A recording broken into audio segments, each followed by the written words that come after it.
Ser produtor rural é enfrentar uma série de desafios no dia a dia. Desde as intempéries climáticas, como problemas com seca, chuva, incêndios, geada ou granizo, às mudanças repentinas de leis que chegam trazendo dívidas do dia para a noite, como é o caso do Fundo Rural, que há 2 anos a novela se arrasta.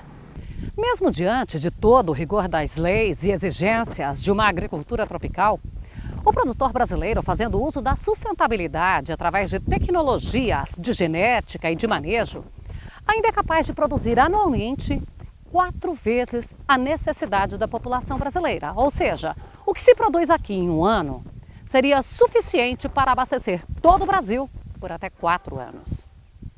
Enquanto o Brasil usa apenas 30% do seu território para atividades agropecuárias, sendo menos de 8% para a agricultura, Estados Unidos, por exemplo, usa praticamente 75% de suas terras para o mesmo fim e só a agricultura por lá fica com quase 20%.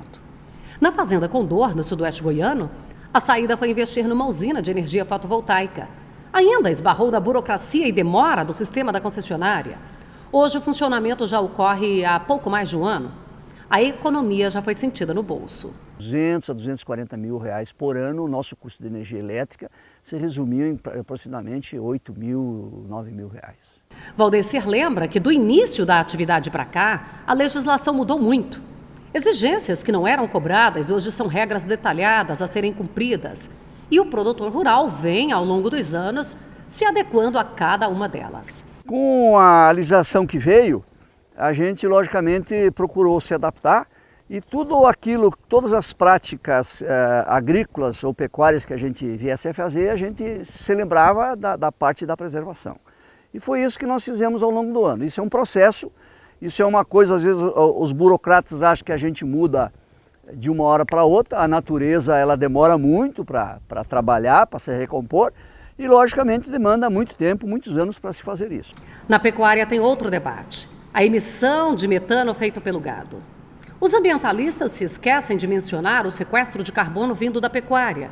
Para se ter ideia, a criação de um boi mais o manejo das máquinas para a atividade estariam produzindo 112 toneladas de carbono por ano, enquanto a pastagem, todo o sistema necessário para essa mesma criação, faz um sequestro de 500 toneladas. Ou seja, a pecuária remove da atmosfera 388 toneladas de carbono por animal ano. Lá no pasto, os animais não podem mais beber água direto da fonte.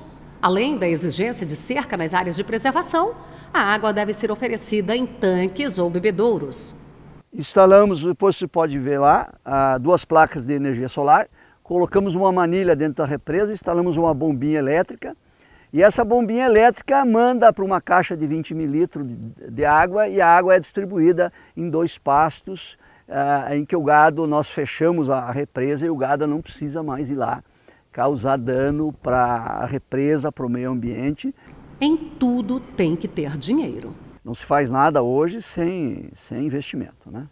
Por isso que, ao invés do governo brasileiro ou das autoridades brasileiras se preocuparem em penalizar o produtor, eles têm que premiar o produtor, você entende? Porque nós destinamos, hoje está comprovado, mais de 20% da nossa área em preservação. Na busca pela sustentabilidade, a usina fotovoltaica apresenta vários pontos positivos. Dentre eles, o impacto ambiental zero. Ela sustentaria praticamente 5 mil casas. Ou a poluição, o sequestro de dióxido de carbono de um automóvel em funcionamento, de 95 anos um carro em funcionamento, ela sequestrou 431.853 quilos de dióxido de carbono. Equivale em 14 meses eu ter uma floresta plantada de 37,3 hectares. Este é o benefício que esse parque solar está gerando não só para a minha propriedade, mas para toda a sociedade. Enquanto uns são cobrados, outros enrolam. Onyx Lorenzoni, indicado para ocupar o cargo de ministro da Casa Civil no governo Bolsonaro, ganhou destaque porque deu uma resposta merecida quando foi questionado sobre a preservação ambiental que as ONGs estrangeiras querem impor aqui.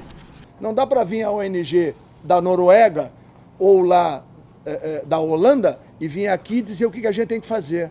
A A ironia se faz presente aqui, pois o seu governo ganhou manchetes em todo o mundo no ano passado porque criticou publicamente o aumento do desmatamento da Amazônia e ainda despertou um constrangimento muito grande na primeira visita oficial do presidente Michel Temer, quando, então, o governo norueguês anunciou um corte naqueles recursos de repasse ao Fundo da Amazônia, que é destinado à preservação ambiental.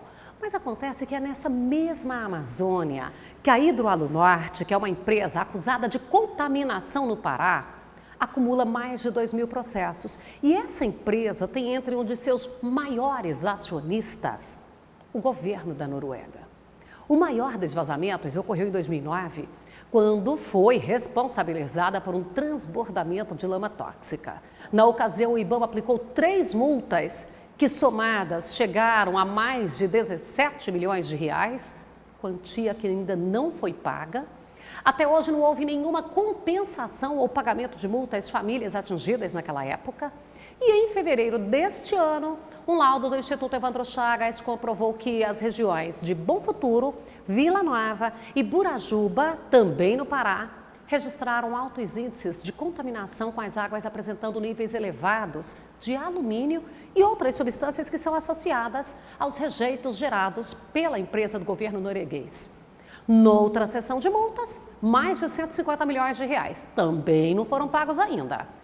A mineradora ainda foi desmentida quando a fiscalização ambiental identificou 3 dutos clandestinos que ela fez para despejar resíduos numa região de nascente sem nenhum tipo de tratamento.